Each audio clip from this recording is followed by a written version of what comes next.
Today on Treasure Hunting America, we'll visit with Randy Smith, a man who loves hunting for Civil War relics. Every officer with every regiment was mandated to turn in a report every week. Where is he?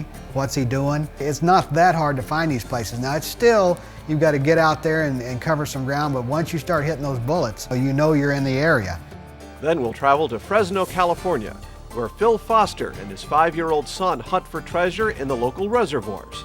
My son got to an age where he actually understood that there's metal in the ground and this machine will tell you that there's metal right there. I think he's kind of hooked too. He'll ask me if we can go out pretty regularly now. And finally, we'll join Richard Brooks of Portland, Oregon, who searches for jewelry and coins in the city's old-time parks. Laurelhurst Park is an old Portland park. It has been hunted quite a bit, but there's still things in the ground here that have never been found. All coming up on Treasure Hunting America.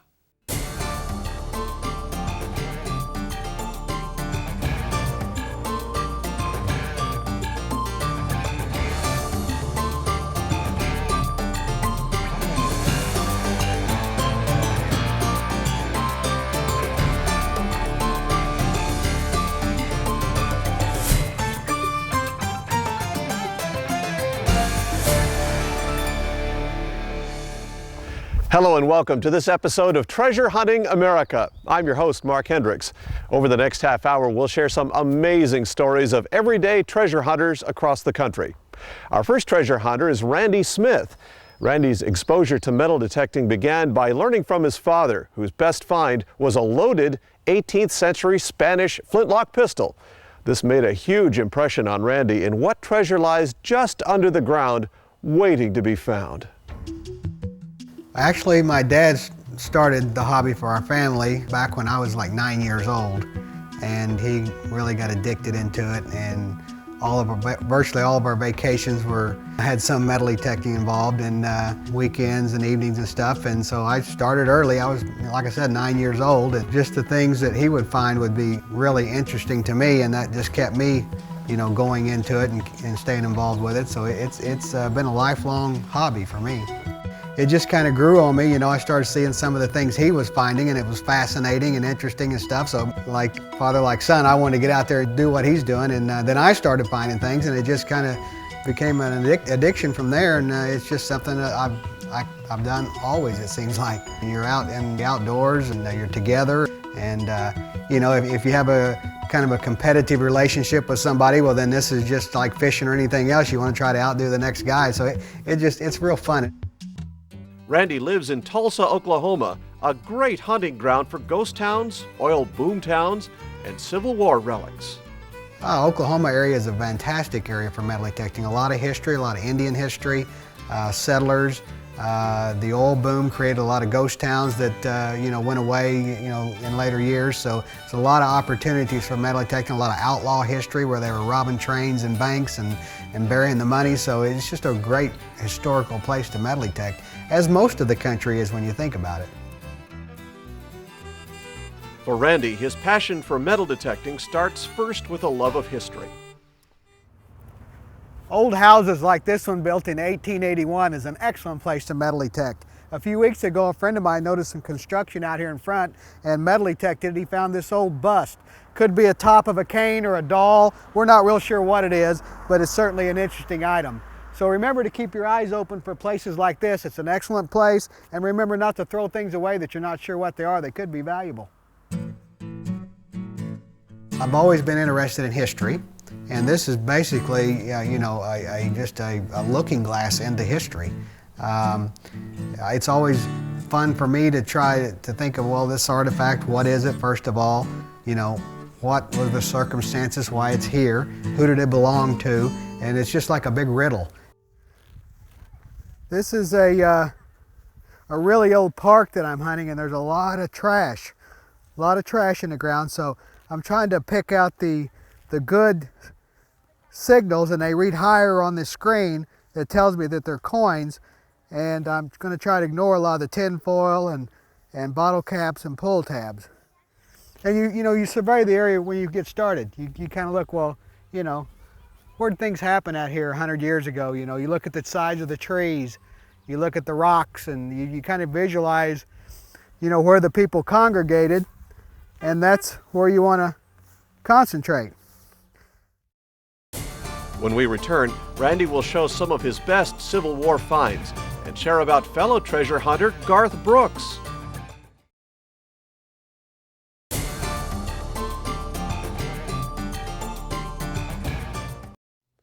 Welcome back to Treasure Hunting America.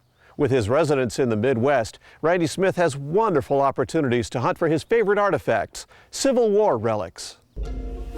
Some of my favorite metal detecting is the Civil War relic hunting. What I try to do there is find out the roads and the trails where the soldiers would move up and down, and of course where the forts were. But in between these forts, you know, they would move back and forth between forts, and about every 13 miles, which is about as far as they could go in a day, then they would have to camp. These places on these roads became regular campsites that they would use over and over and over. So they're just loaded with artifacts, loaded with history.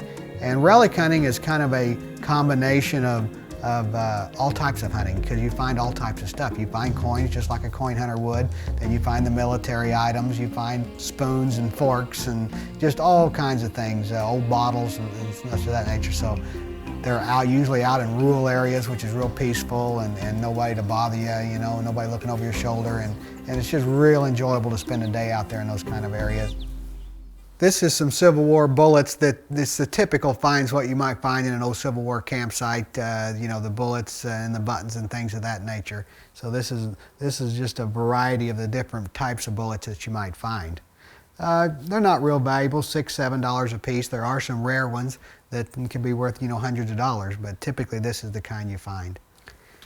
This here is a exploded Civil War cannonball, and I found this at the Battle of Cabin Creek, which is also in Oklahoma. They actually had two battles at this particular site. This particular piece is interesting because it still has the fuse, which was set to a timer, and when they fired the cannonball, then it had so many seconds, and once the time ran out, then it would explode.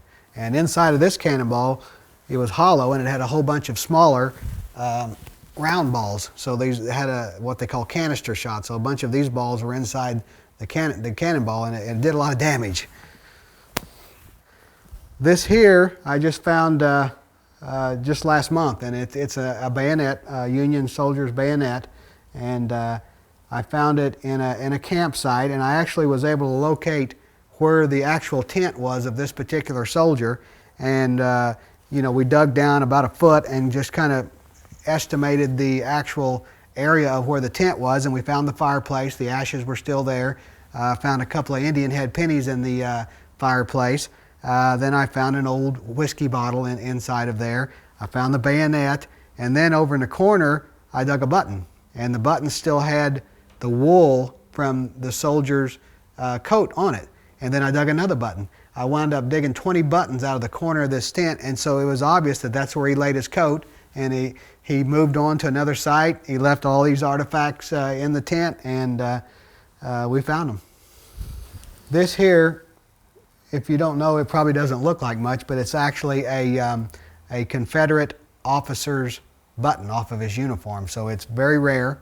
There wasn't that many of them out there, and it's probably worth $400 or $500. So when it comes to relic hunting, the Confederate Army, the stuff is rarer than the Union Army, so therefore it's more valuable. And they weren't as well equipped as the Union Army. The Union Army had a lot more stuff, so therefore it's more common, and so it's not worth as much. So the ultimate find is a Confederate belt buckle.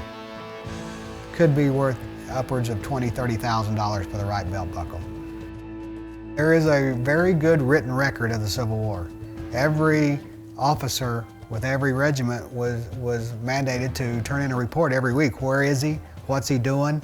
You know, it wasn't just a matter of them going out there and wandering around until they ran into the enemy. They had strategies, and they documented everything they did. So these are all open to the public. It's called the Official Records of the Civil War. And you can find those. You can go to eHistory, www.ehistory.com, and then click on the Official Records of the Civil War. And then you can search by areas, you know, Arkansas, Missouri, or you can search by battlefields, things of that nature. Here's an example. Here's a memo that Brigadier General has sent to the upper command, and it says, Hold if possible, if necessary, I will transfer my hold force to Point Pleasant. Well, there's your research tip right there. You look up, you find out where Point Pleasant is, and you know, you've got the entire force that is right there, so that's an opportunity to find a lot of neat stuff. Well, it's just a very rewarding, addicting hobby. It's not only rewards in the artifacts and the valuables that you might find, but it's just good, clean fun. You get outside, you get outdoors, you enjoy nature. You're not sitting on a couch and you know, just doing nothing. And if you have that sense of curiosity, then you're going to like metal detecting, because that's what it's all about. I like to think of it as kind of like electronic fishing.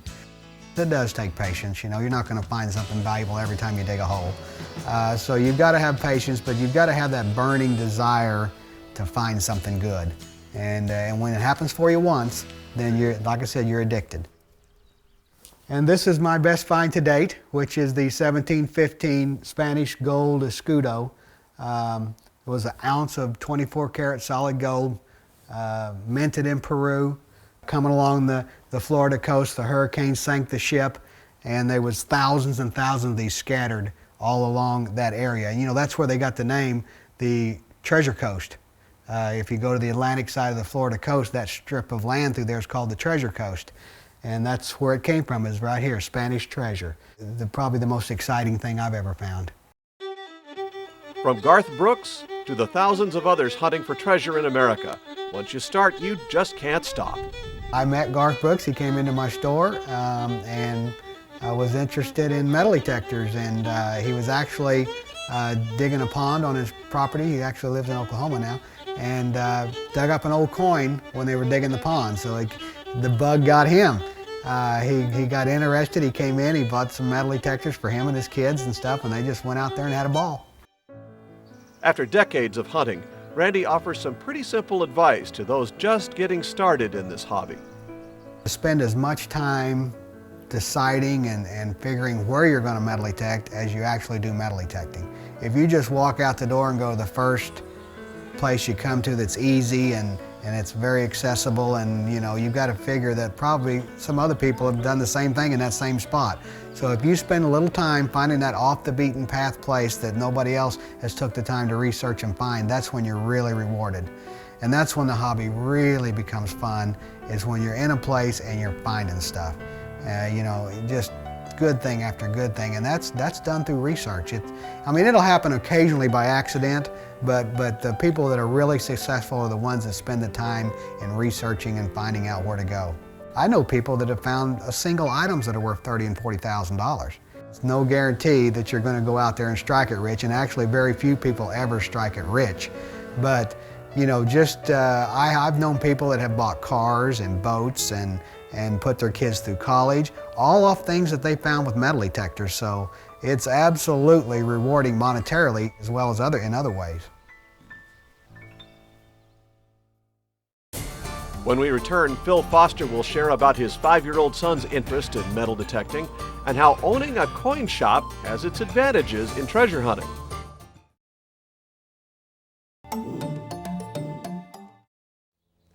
Welcome back to Treasure Hunting America. Our next treasure hunter is Phil Foster, whose interest in metal detecting was inspired by the gold coins other treasure hunters were bringing into his family's coin shop to sell.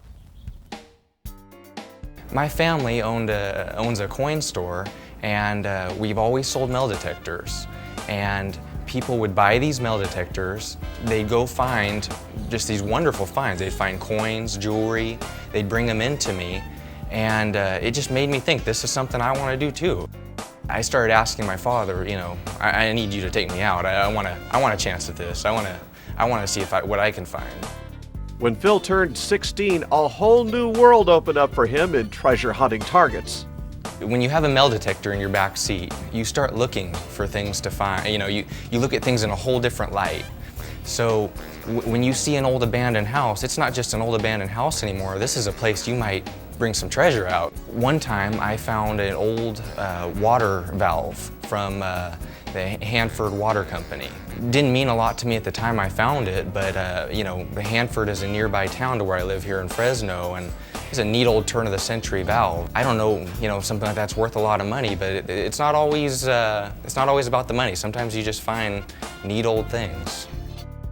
You're always scoping for the best places to hunt. Sometimes it'll be that lake where the people have been around dropping things, and other times it's a house that looks like it's 100 years old. All you can see is the chimney standing there. Things that were dropped there, I mean, they've been there a long time, and you're the first person that's seen these things. Who knows how long those things would have been there if you didn't pull it out right now. Even though Phil was younger than most when he first started in this hobby, his 5-year-old son is now showing interest in finding treasure. My son got to an age where he actually understood that there's metal in the ground, and this machine will tell you that there's metal right there, And I think he's kind of hooked too. He'll ask me if we can go out pretty regularly now. I think he's wonder what's down there too. I think he wonder what we're gonna find today. Many treasure hunters keep most of their hoard for sentimental reasons, but because Phil's family business is a coin and jewelry shop, he views things a little differently. When I find an old coin, I'm actually oftentimes tempted to put it out for sale here in my store. We also buy and sell jewelry, so I'm kind of lucky in that way where I get to just come to work the next day and turn in what I've found. Some people save it all. It can be really neat to have somebody just lay out years worth of finds in front of you. I've never really felt the urge to do that as much. As a professional seller and buyer of coins, Phil has some good advice if you find an old coin in the ground. When people find coins, the first instinct a lot of time is to clean them up. They're covered in dirt. If you have anything rare, you're not going to want to scrub it up. It actually ends up hurting the value.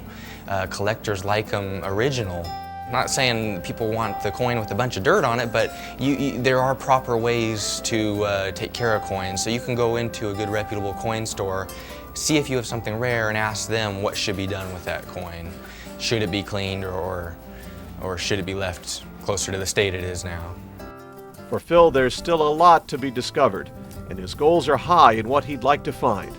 Machines don't find diamonds, but they do find gold rings, and sometimes gold rings have large diamonds in them. So that's the main thing I'm looking for.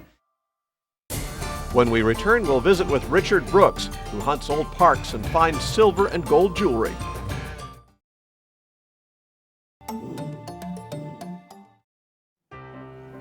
A friend of mine who was working with me brought in his metal detector, and he was looking for a lost item for somebody. We went out and started looking for it, and he started finding coins. And to me, it was interesting. I decided to stick with it. So it wasn't too long later that I went out and rented a White's 6000 metal detector. And I used it for about a week, and I was hooked. What kept me going was the thrill of the search for looking for something that was lost in the ground. And it was more for the silver coins, possible gold coin, and the jewelry.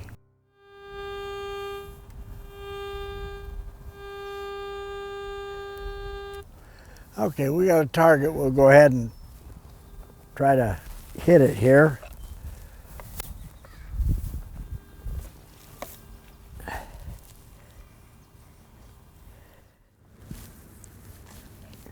Hopefully it's not a rock.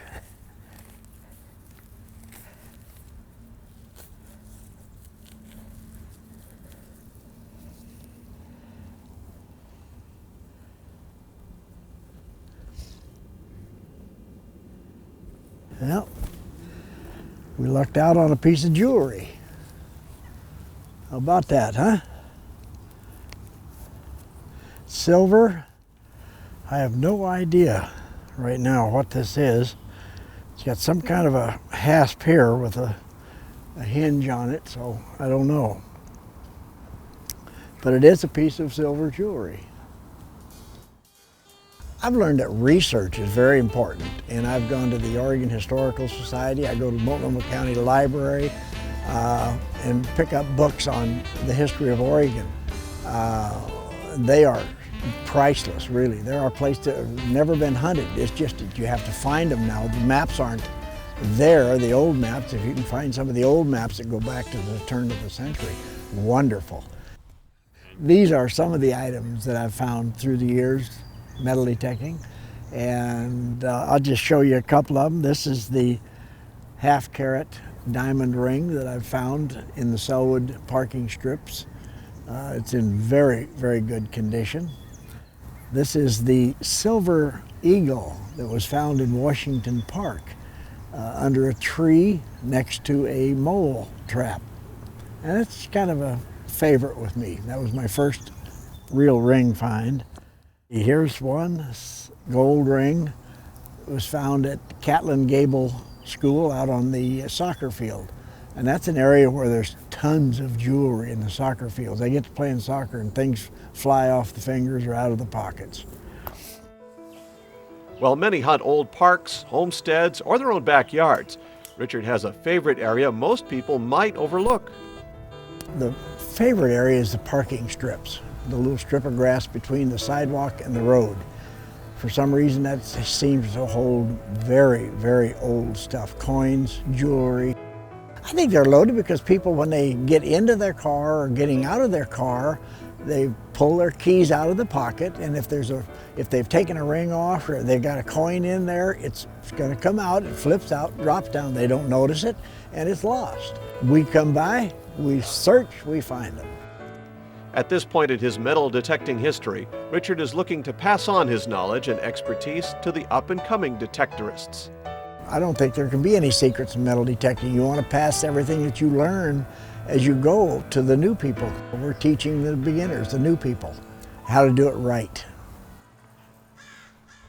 Thanks for joining us for this episode of Treasure Hunting America.